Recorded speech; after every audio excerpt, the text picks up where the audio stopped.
गणपती गौरीचे दिवस म्हणजे उत्साह, आनंद यांचा सुरेख मेळ. गणरायाचे आगमनही झाले आहे. गणपती विराजमान झाल्यानंतर तिसऱ्या दिवशी गौरीचे आगमन होते. गौरीच्या आगमनासाठीचे विधी ठिकठिकाणी निरनिराळे आहेत. माहेरवाशीण म्हणून पूजली जाणारी गौर ही अनेक ठिकाणी गणपतीची आई म्हणून पूजतात, तर अनेक ठिकाणी ज्येष्ठा कनिष्ठा अशा बहिणींच्या स्वरूपात पूजली जाते.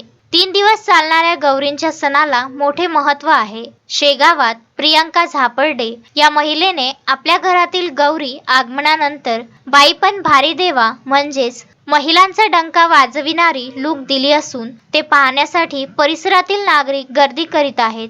तर खामगाव येथील राजू मुळे ग्रामसेवक यांच्या घरी ज्येष्ठ गौरींचे आगमन झाले आहे.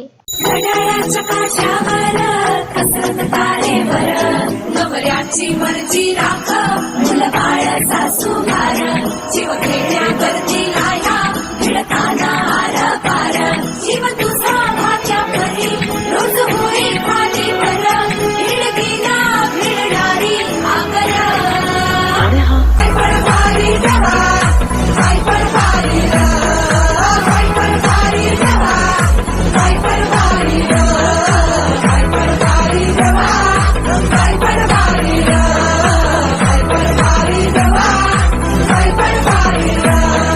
पुरुषोत्तम भातुरकर, विदर्भ न्यूज, नांदुरा.